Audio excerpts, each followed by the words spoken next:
The Bible nowhere says that we're saved by faith alone. It does say that we're saved by faith. But what most people don't know is that it also says that a man is saved by works. That is plainly said by James. For example, he says in verse 24 of James 2, "You see then that a man is justified by works and not by faith alone." And I'm assuming that justification has to do with salvation. You've got to be right with God to be saved, and to be justified is to be right with God. So what is James's point here? A very easy one. There is faith and faith. There is genuine faith, which automatically carries works with it, and there is non-genuine faith, which is spurious, isn't going to save you. So he says in verse 14, "What use is it, my brothers and sisters, if someone says he has faith, but he has no works? Can that faith save him? Obviously not. That's not really faith. If a brother or sister is without clothing and you don't help him in any way, that sort of faith has no works and it's dead."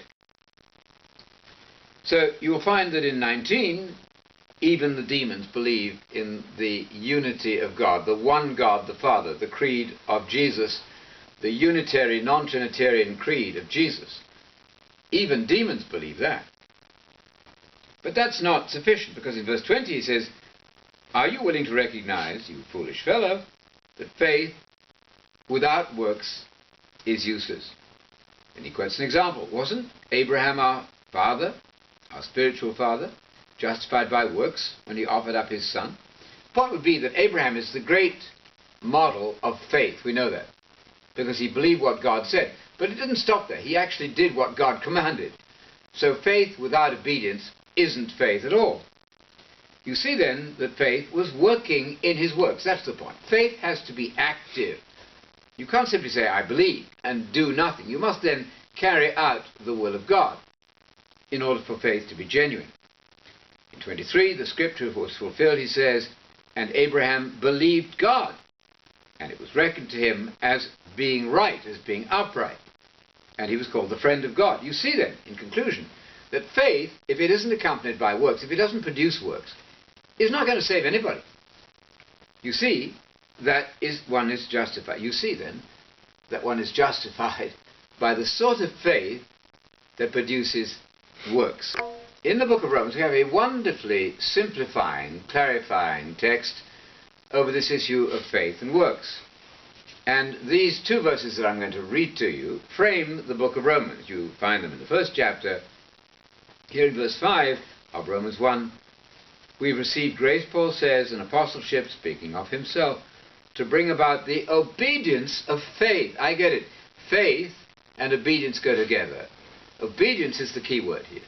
Faith without obedience is not genuine faith.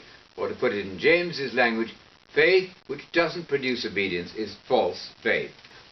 In the 16th chapter, at the very end of Romans, in verse 26, he speaks of the gospel being manifest in the scriptures, of the prophets, according to the commandment of the eternal God, which has been made known to all the nations, leading to the obedience of faith, the kind of belief which is genuine because it obviously has works that go with it.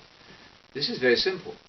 Now I want to crown this whole talk then with another very easy text that doesn't get a lot of publicity, and I cannot imagine why, because again it simplifies the whole question. There's nothing to be troubled about here. The principle is very clear. This is in Hebrews chapter 5 and verse 9, where the writer of the Hebrews, whoever he was, says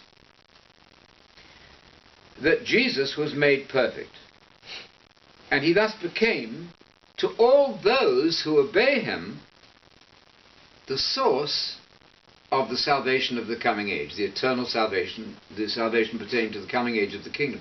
Only those who obey him. Actually, that's only John 3:36, which says that he who believes in the Son, John 3:36, has the life of the age to come. He who refuses to obey doesn't have it. So the opposite side of the coin to believing in the Son is refusal to obey the Son. It's very clear. Salvation without obedience is not salvation. Faith without obedience and works is not genuine faith.